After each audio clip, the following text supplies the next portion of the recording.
there are a few things that are really cool to learn on the guitar, and there are a few things that are really important. Tonight we're going to talk about something that's really important.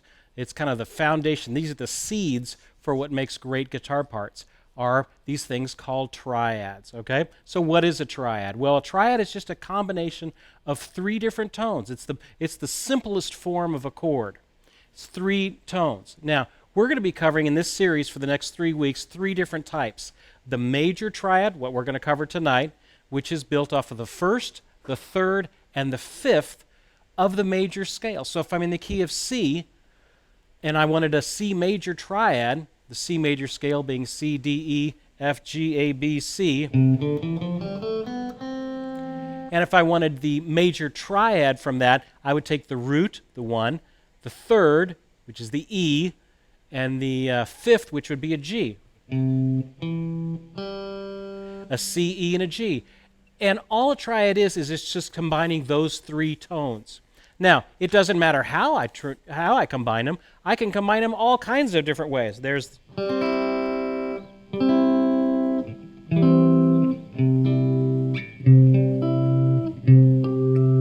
I mean, there's all kinds of ways that I can combine these 3 tones to make up a C chord. So a C chord is much more than just that. It's a combination of certain pitches, and I could use those to create all kinds of guitar parts all over the neck of the guitar. So if you're tired of playing the same old chords in the same old positions, and every time you see a C, you go to this. Okay, I'm going to show you tonight some more options that we can do by playing around with triads a little bit. But first we have to learn some basic forms and some understanding of what is happening with these triads. So here we go. The major triad, what we're covering tonight, is 1, 3, and 5. Okay, doesn't matter how I arrange those notes, even a big old C chord like this, it's all just 3 tones, C, E's, and G's. Now there's a lot of C's and a couple of G's, but it's all just 3 different tones. Like this, if I looked at all the tones in it, it would be C, G, C, E, C, or another G, another C. So there's lots of them mixed in together, but it's only 3 tones, really. Okay? Now, how I organize those tones is called a chord voicing. Okay? So I can organize them like this. That's one voicing. I can order them real close to each other.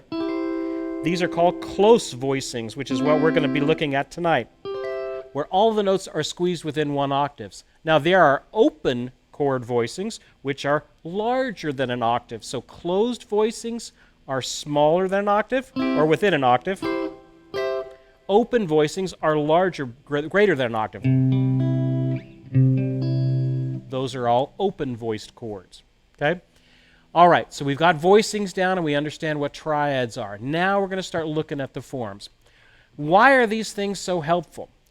Well, instead of playing a C chord like this, and an F chord, and a G chord, I could maybe go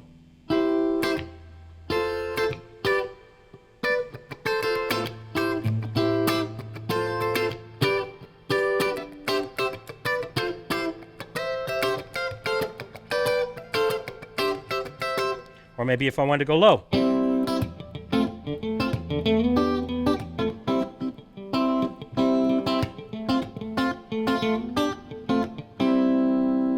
So suddenly I've got all kinds of different things I can do other than the open C chord. That's what we're going to talk about tonight. Now I can group these triads into 4 different sets, of which we're only going to talk about 2 of them. Okay, the 2 that are the most useful are when I put triads on the first 3 strings, the 1st, the 2nd, and the 3rd string, or I can put them on the next 3 strings, which is the 2nd through the 4th strings.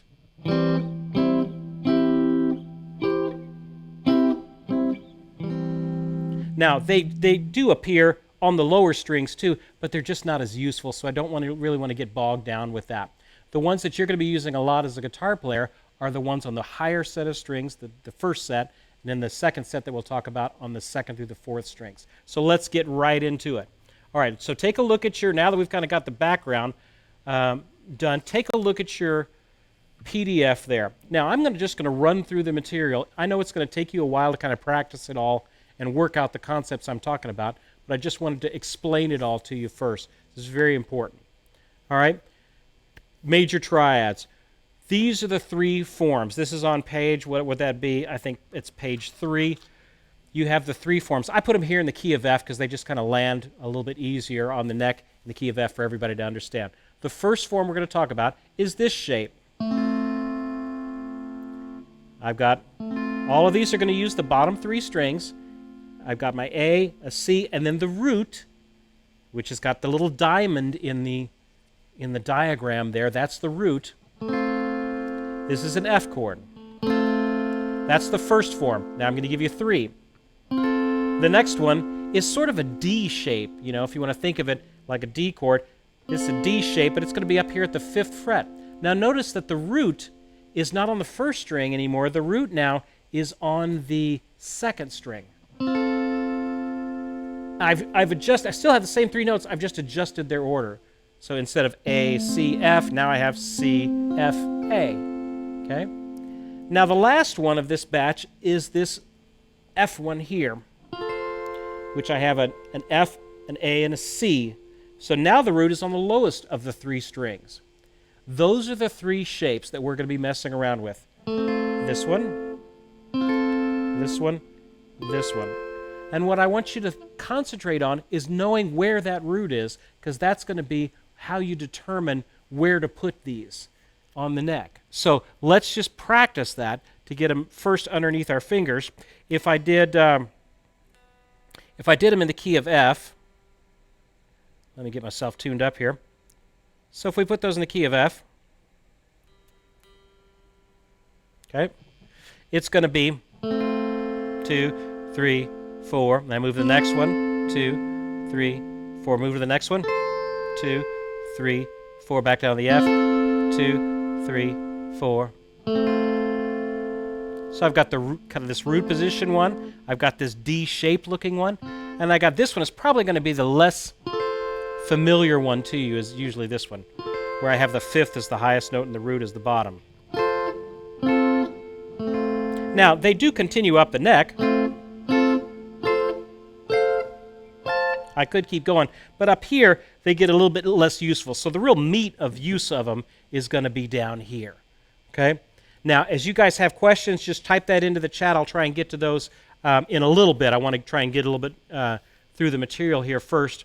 So the first task that you need to do is memorize those 3 forms. Okay? Now, what's the shape? Where's the root? Okay, so if I wanted to do them in the key of G, let's say, that was in the key of F. If I want to do them in the key of G, then I move everything up 2 frets. And I go G. There's the root on the 1st string. There's a G with the root on the 2nd string. There's a G with the root on the 3rd string. So you jump around on them that way. And you practice that. Now, if I keep going up, we have to eventually start flipping the forms. So let's go one step higher. Let's go to the key of A. Then I end up way up here.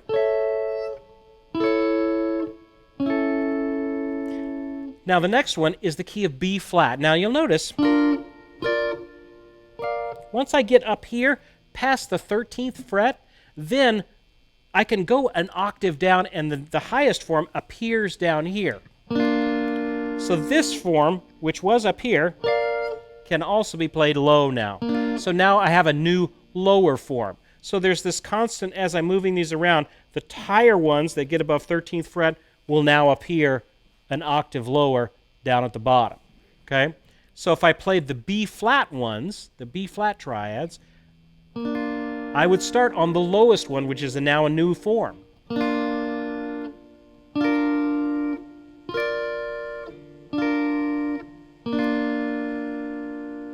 Okay? And so make that important key that for the F, F sharp, G, G sharp, and A, they're one set, and then it flips down for the B flat, and so it continues with the down flipped ones for a while here. So if I did the key of C,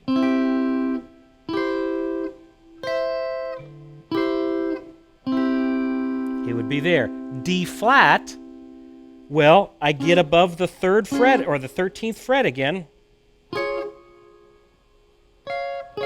So that means there's another one that appeared down here. So I've got a D flat, a new one down here.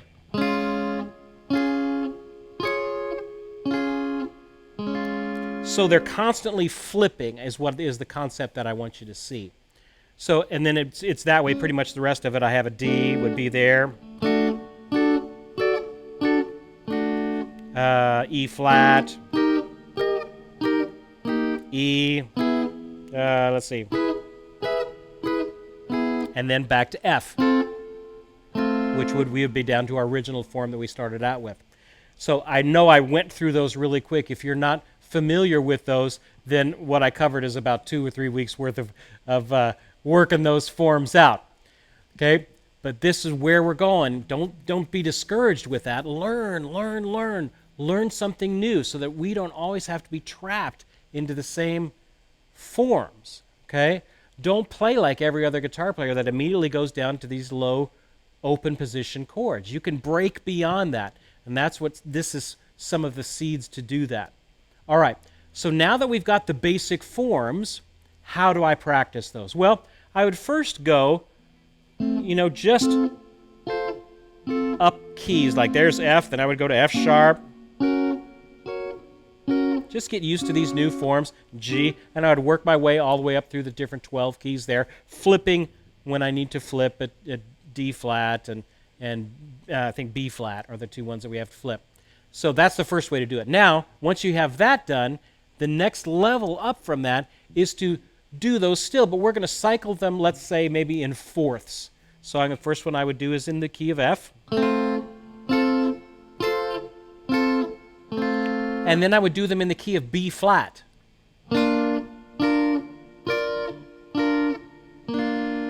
Always start with the lowest one possible and work your way up. And then I would go to the key of E flat. Well, what's the E flat one? The closest one there would be here.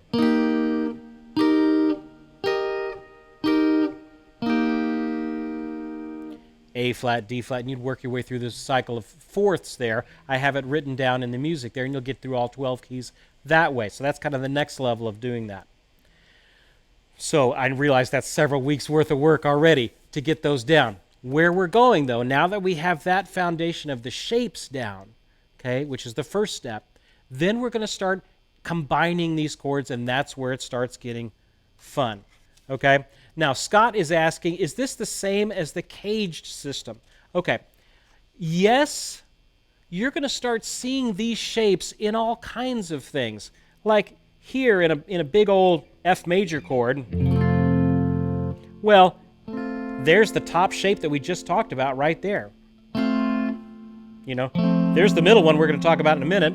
There's the other one. So they're all, you'll start to see on the guitar these patterns everywhere. So don't think that you're just learning one shape, one shape, one shape. Oh, how boring, Steve. This has nothing to do with real playing. Open your mind up a little bit. These are the building blocks that you can build into other chords. And once you start seeing them, you'll go, oh, well, this F is kind of like a caged view of way of looking at it, as if I was a D shape, but it's up here in F. Now, I don't say anything wrong with the cage system, but it's just I want you to understand where the roots are. That's really the gig, is where these roots are and how these chords, where they are on the neck. Now, yes, you can relate them by shape, and that's important and everything, but it's more important to realize where the roots are and to think about where these chords and where the roots are. Okay, that's really what's important. If I told you to, if I told a guy to go out into his toolbox and I want you to organize all of your tools by color, well, you could organize them by color, but it doesn't really get down to what the meat of it is. You need to organize them by how they're going to be used, and that's where understanding where those roots are the important thing. So yes, there are shapes involved, but understand where the roots are. Look at the next page. Page, I believe it's 6, I think it is, where it says major triad patterns, and we start getting into the patterns. This is where things start paying off. Chords move typically between a 1, 4, and a 5. Now, we're also going to get to the minors here next week, but we are going to focus on now on how these shapes move around between 1s, 4s, and 5s. 1 to 4, 4 to 5, 1 to 5, 5 to 1, 5 to 4. All of these different combinations, because that's the stuff that you're going to use a lot when making up guitar parts. Okay? So the first pattern we need to look at, we're going to look at 3 of them, is the 1 to 4 to 1. So if I'm in F, that's the 1 chord, the F chord. Now, the 4 chord in the key of F, 1, F, G, A, B flat, is also a major chord, and so it's a B flat major. So I need to find, with this F, the closest B flat major form. Well, the closest one is right here, almost right on top of each other. So I don't need to go F, B flat, F, or F, B flat, F. I don't need to do all that. I can just go F, B flat, F. Okay? What if I did it with the next inversion up? What if I did it on this F? Well, I have to go to the closest B flat there, and that would be here. So you'll realize that these are starting to create little subsets of chords within these patterns. This one goes to this one, goes to this one. 1, 4, 1. What if the other one? The closest B flat there is up there, and then back to the F. F, B flat, F.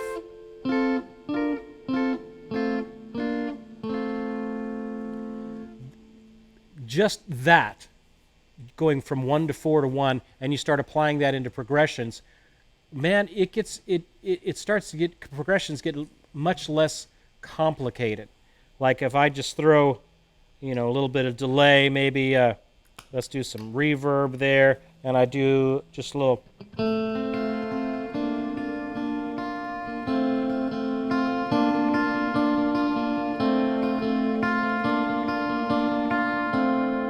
I've got a cool little guitar part, and it's just that. It's just those 2 little ideas. So learn the 1 to 4 to 1 pattern, and I do it in a couple of different keys. If I did it in the key of G, I have G, there's C, there's G, and I did it up here. Then I did. Okay? So that's 1, 4 to 1, the 1, 4 to 1 pattern. The next pattern I want you to look at is 1 to 4 to 1 to 5 to 1. So we're practicing going from 1 to 4, and then practicing going to 1 to 5 as well. Okay? So now that pattern gets a little bit longer now. We're adding a little bit more to the sentence. So I have G, C, 1 to 4, back to 1. And then what's the closest 5? Well, the 5 chord in the key of G, G, A, B, C, D, would also be major. So I'm going between a G major, a C major, G major, and a D major.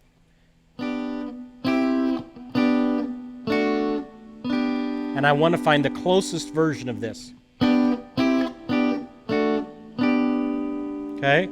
What if I went up to the next inversion and did the same thing? 1, 4, 1, 5, 1.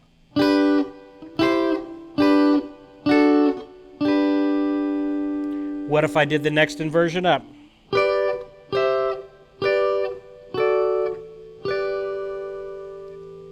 One, 4, 1, 5, 1. Now the only other one that's important is the 1, 4 to 5. So this is where we practice going from 4 to 5. Okay, so let's get back down to the key of F. There's 1, there's 4, there's 5, 4, 1. All of these involve going to the 4 chord and then up 2 steps to the 5 and back to the 4. Okay, if I did it with the middle inversion, it would be.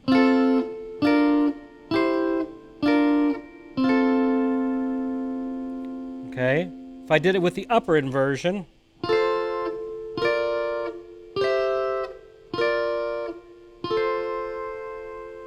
there you go. So these combinations, the 1 to 4 to 1, the 1 to 4 to 1 to 5 to 1, and then the 1, 4, 5, 4, 1, take you through every pattern of these particular type of inversions, okay? So what can you do with that? Well,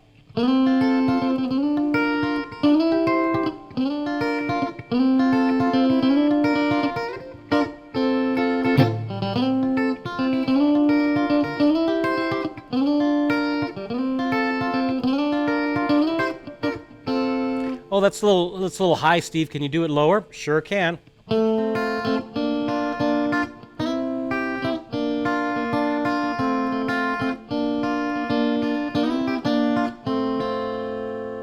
What if, can you do something real higher up? Sure, no problem.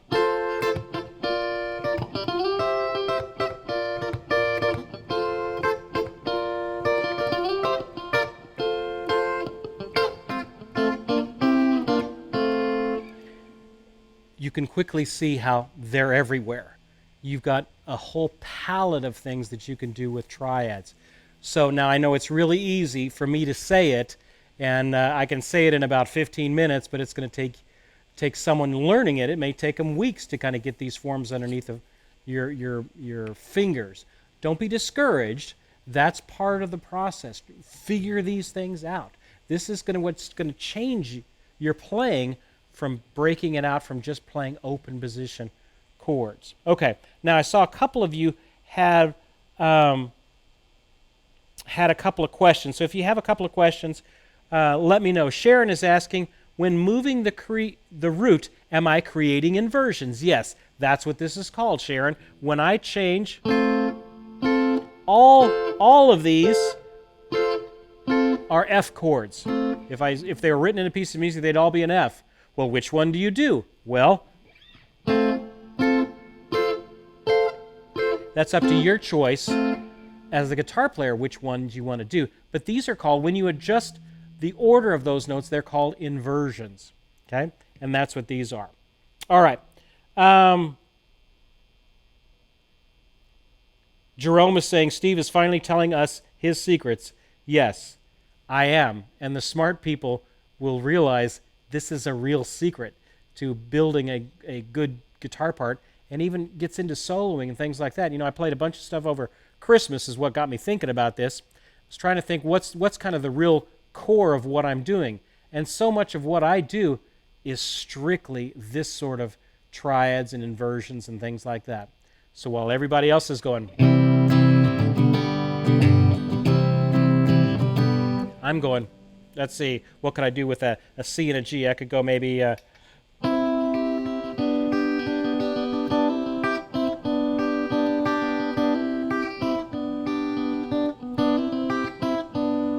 All right, now Neil is asking a really good question. Neil is saying, what's considered first inversion and second inversion and all that sort of stuff? All right, here's the deal with that, and I hesitate to mention it because it's going to get confusing. Because when you see it on a piano, you go C, E, G. Oh, well, that's the root. That's the root position of the chord. Now, the first inversion of that root position of the chord. So the root position of the chord has the root as the lowest note, okay? Which in our situation would be this shape would be considered the root position, okay? Because you have the root as the lowest one. Well, if I flip that root up to where the first note on the bottom is actually the third of the chord, which would be, let's see, if I'm doing it in, what am I doing it in F? Okay, that would be this. That would actually be considered, in theory, the first inversion of a chord. So the root position would be FAC. The first inversion would be the ACF with the third as the bottom. And then the second inversion would have the C as the lowest note. Now, the reason I'm hesitant to mention that is because it gets a little confusing to think of it that way as a guitar player. For me, it's a whole lot easier for me to try and relate these by where is the root. This one, the root's on the first string. This shape, the D shape, the root is in the middle. This pinky shape here, where you got to use your pinky, then the root is on the bottom. So Lester is asking, Steve, does this work well as the only rhythm guitarist in the group? The answer is Yes, 1,000 times yes.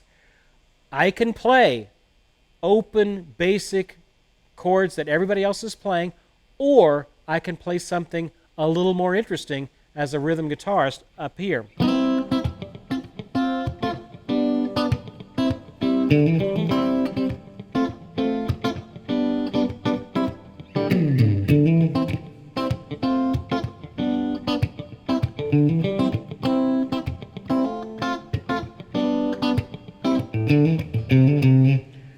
I'm able to create a funky little guitar part when everybody else would have been going.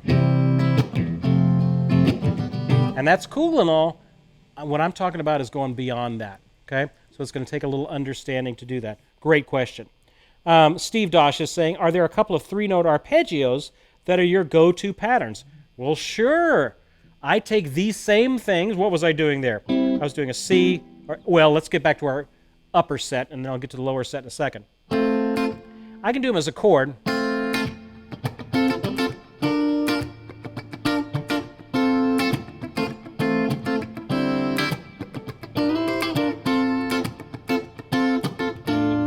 The 4-chord B flat, 1, 5. So I can do them like that and create a cool little guitar part like that. If I wanted to make it an arpeggio,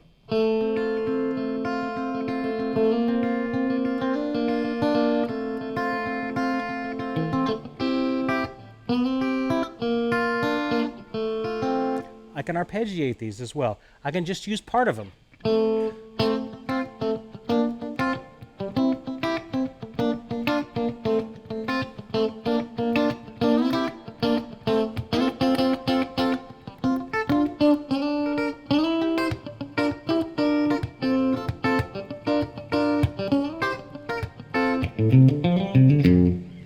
All kinds of things that I can do with them, okay? Now, we've basically talked about the ones that occur on the first 3 strings. And then we've taken them through some different patterns, 1-4-1, 1-4-5-4-1, all that sort of stuff. But I can also do this same concept on the middle strings, which using inversions that occur on the 2nd through the 4th strings. So instead of this F, I'm going to do this. Okay, so now we're going to shift gears and we're going to turn the page and talk about those ones that occur on the 2nd to the 4th strings. Okay, I hope you all are getting this. I know I'm going so fast. I feel bad that I'm having to go so fast, but we've got a lot to get through. We're going to get through these in the 2nd position. The next week we're going to get to minors and start to really expand things up with minors a little bit. Let me get you through these first. I just want to present the material, then you go home and work it out over the next week or two. Okay, let's look at the 2nd form, the 2nd set, these ones that on the 2nd through the 4th strings. That's the first one. That would be your root position. Neil's asking about inversions. That would be your root position. I've got the root as the bottom, F, A, and C. Okay? If I wanted to go to the next inversion up, the first inversion, I go up here to the 5th position, and I have an A, a C, and an F. Now notice, this is 2/3 of this is the same chord that we just got. Same chord that we did on the upper strings. So realize these are all connected like puzzle pieces. Once you start seeing these connections, then you'll see them everywhere in all kinds of chords. Okay? So here's the next inversion. Now the next one up here, oh, this is easy. It's all just one right after the other on the 2nd through the 4th strings. You could do it as a bar. Now you can do it as a 1st finger. You can do it as a 3rd finger. I don't care. But I've got a C, F, and an A. That would be the 2nd inversion if you want to think of it that way.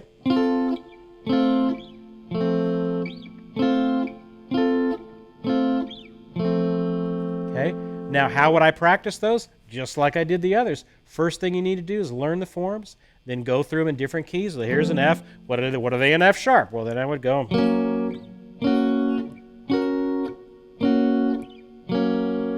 What are they in G?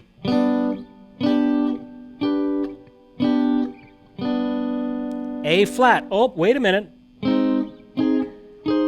It got to the 13th fret. That means another one just appeared here at the bottom. So now the A flat ones would actually start with this lower one. We've got a new lower one. The form that was up here is now doubled down here.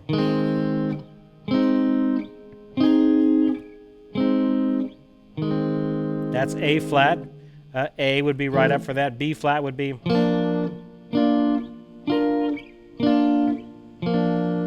I'm jumping between three forms. Three forms, it's all you need to get. Now I know when you're just learning them, it's hard to memorize those forms. I get it.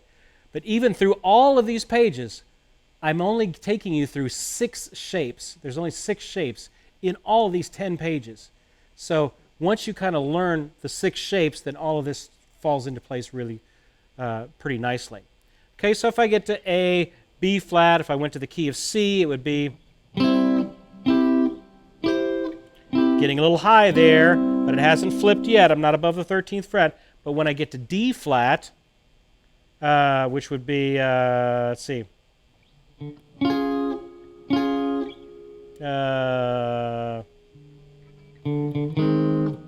or I'm sorry, D flat would be, there it is.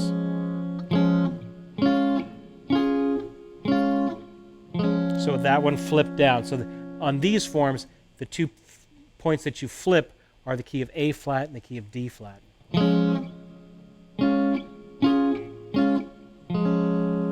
D. Sorry. E flat. E. F. Well, now I'm back to where I started. Okay? Now you may be saying to yourself, Steve, man, I kind of get what you're talking about, but it sounds kind of boring, and you know what? It just kind of looks like a lot of work. Well, welcome to guitar playing. If I may be so blunt. If it's too much work for you, then stick with C's, G's, and F's, and buy a capo and enjoy yourself. That's great. If you're looking to go beyond that, okay, this is what I'm trying to tell you. If you're looking to try and go beyond that, then yes, there's some work involved. So don't shy away from the work. The work is what gets things done. Okay? If I could, the work is where the real magic happens. So learn to love your practice room, because your practice room is really where you become better. It's hard. It's frustrating. I get it.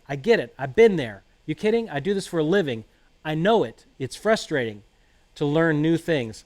It's the only way that you can carve out new skills is there. So when you're practicing these things, just take one little concept. Okay, I'm just going to go through the different keys in this one. That's all I'm going to do today. Great. Then get your metronome, just set it on a nice comfortable tempo and get used to jumping through the forms. Okay? It's going to be frustrating at first, and then you're going to get a little bit better at it. As soon as you do it about 10, 15, 20 times, it's not going to be a problem for you. Are you going to let 10, 15, 20 times hold you back from becoming a better guitar player? If I could be so blunt as to say it in that way, it's just a little bit of work. It's a week maybe. A week maybe of doing this, and you'll have it down. Are you going to let that week's worth of work stop you from playing some really killer guitar parts and opening up some doors from you? Don't let that happen, okay? All right, so we've gone through those, and I've showed you how to practice that. Before we get to the last little section of the patterns in these lower sets, let's just take a break, because I know I've been like a fire hose giving you a bunch of stuff. Take a break for a sec, take a breather. We talked about practicing there just for a second. I put up a new blog on our discussion board, guitargathering.com. Okay, you can go to a section called Articles right there, and I put up a new blog on creating a practice space for just maximum improvement. You want your practice space to be as helpful as it can be. And so I give you a bunch of good tips there of what you should have in your practice space. A metronome, a good stand, comfortable chair, iPad or your phone or something like that you can reference YouTube videos and things like that on. You want a place that's you're not going to get distracted in, but a place that you can do some real work in. So don't think of it as a prison. Oh my goodness, I got to go to the practice room. It's a prison. No, it's not a prison. It's a sanctuary. That's where you need to look at it. Your practice room can be a sanctuary. It can be where you get away, you finally get away from all the stresses and things that you've got to do as an adult, and you can finally get down to the one thing that you want to do, which is playing guitar and being a better musician. Okay? So start looking at your practice room like that. And a little key to that is kind of think about what making music or playing guitar means to you. Boil it down to one sentence, a mission statement, okay, for playing guitar. Boil it down to one sentence. I want to play guitar so that I can whatever, okay? Boil that down to see if you can work on it for a couple days, get it down to 1 or 2 sentences, then print it out, slap it onto your music, tape it onto your music stand. Give yourself a little motivation because things are going to get tough trying to learn new things. And it's always good to remember, have a little thought up there for you to help you get through those times where it's dry. Okay? All right. Let's cover these last 2 things, and then I'll answer some questions, and we will be on our way. All right, so we've learned the second set of major triads.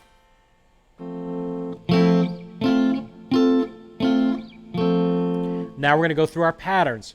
1 to 4 to 1. So if I did it here in let's do it in G. G. There's the 4, the C chord, back to the G. Look how close they are together.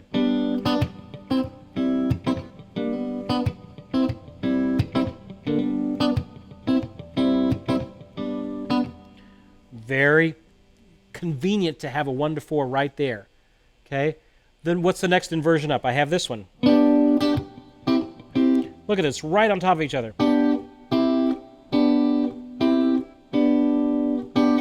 G, 1, C, 4. Here's an even better one. If you go to the upper one,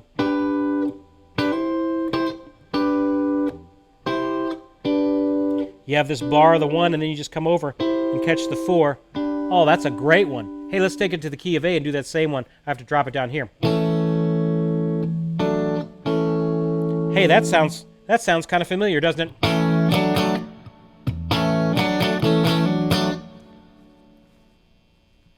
Triads. 1, 4. They're the little building blocks that create good guitar parts, good little seeds for creating good guitar parts. So that's 1 to 4 to 1. What's the next one? 1 to 4, back to 1, then 5 to 1. Okay? So if we did it in G, it would be 1, 4. Then the closest 5, the closest D, is actually beneath the 1, right there.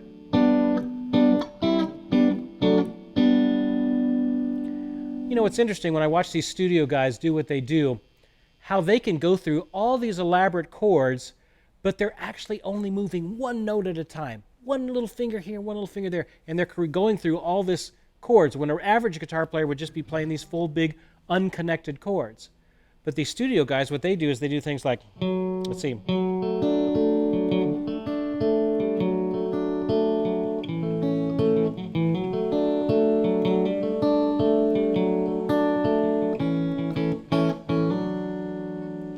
It's just a way to connect chords easier, okay?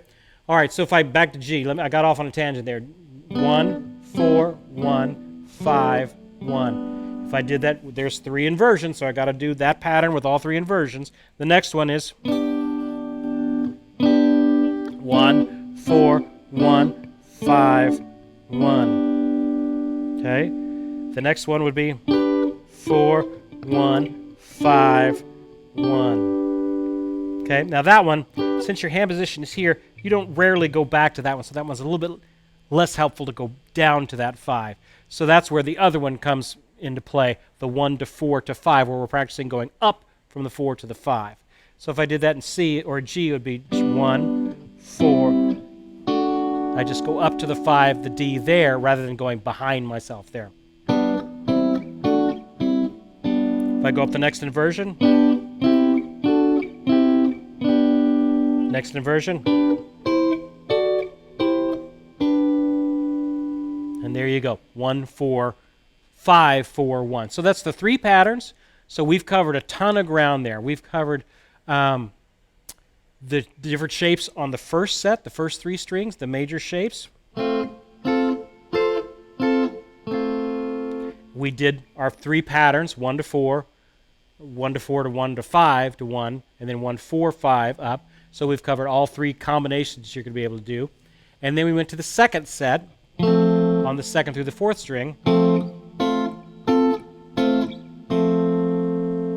Okay, and that's just a little way to combine chords.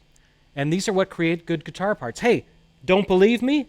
Well, let's see if we can find a song that does something like this.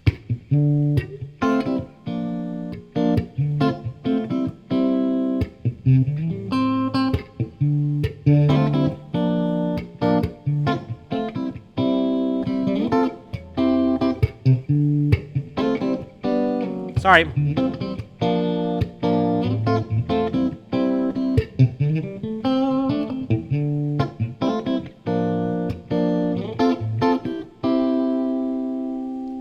Oh gosh, Dire Straits, Sultans of Swing. Yes, my favorite song. Yes.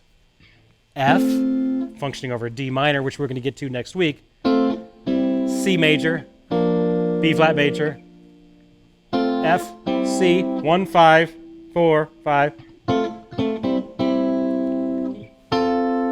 F major, C major. These are exactly the same forms we've been talking about for the last 20 minutes, okay?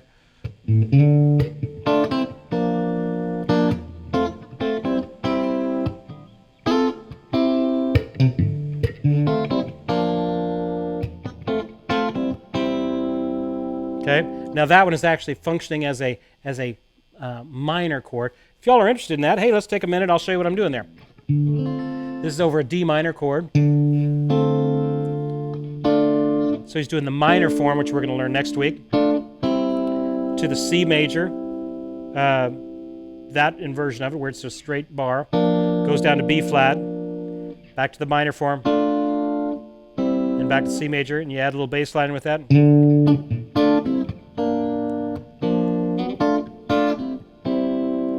Okay, so that's those same triads that we were just doing.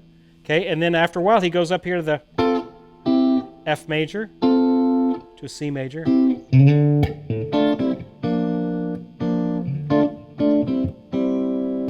Throws a little lick in C here. C, E, G, C. Someone was asking, hey, Steve, can you use arpeggios with this? Yes. C, E, G, C. It's a C arpeggio. Add a little slide into it. Add a little strat sound to it. And Sultans of Swing behind you. Yeah.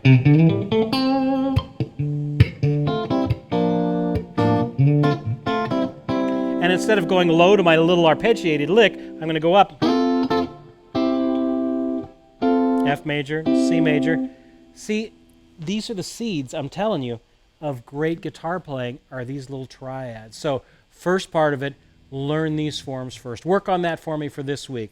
All right, see if you can get them on the first set of strings, the first, second, and third, and then the second set of strings too, and practice these patterns going back and forth. I got time for a couple of questions before we got to get out of here. B. Fitzpatrick is saying, is this like what they use in jazz? Yes, these little parts of chords you can use, well, yes, I can use that. I can use that F. Hey, that's cool and all, and when I use it over an F chord, but with a little bit of nickel's worth of theory, you know that an F major also works over a D minor 7th. Hey, if you really want to go another step, you could go to, I could use an F major triad over a B flat major chord. Sorry, so if I did that, it would be, let's see, I'd end up with this beautiful B flat major 9th. With the same F major on the top. So yes, you can superimpose these over other harmonies and end up with more creative things. Hey, let's say I'm in an A minor. Let me see, maybe I can get a little groove going here. Let's see.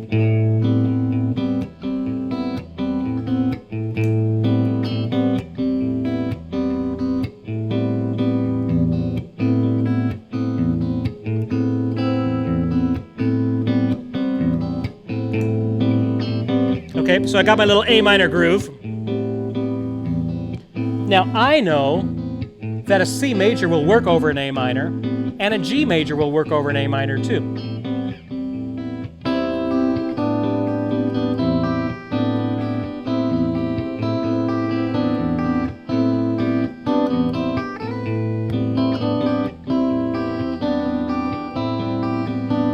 What if I go to some more different inversion?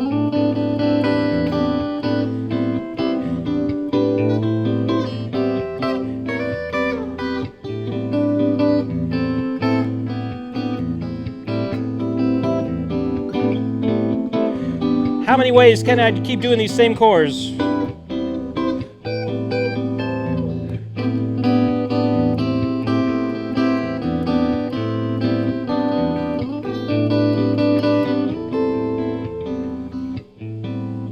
Okay.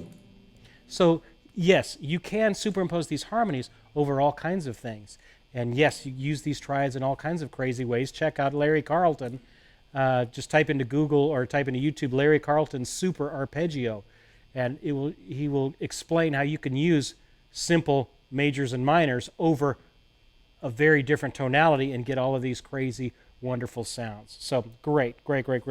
Okay, all right, it's time to get ready to land this ship. Any last questions on this? I saw one come by, and I can't seem to find it now, but that's okay. That's okay.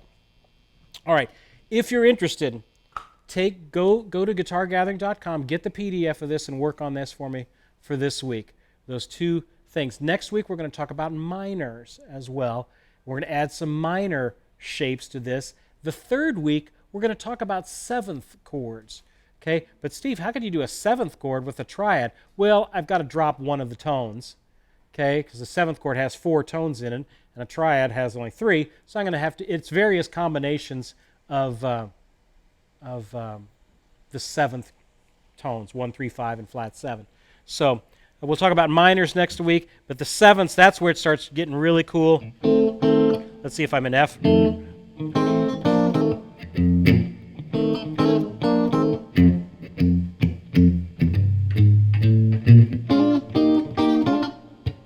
What is that? Seventh to the major, to the 4, back to the 7th.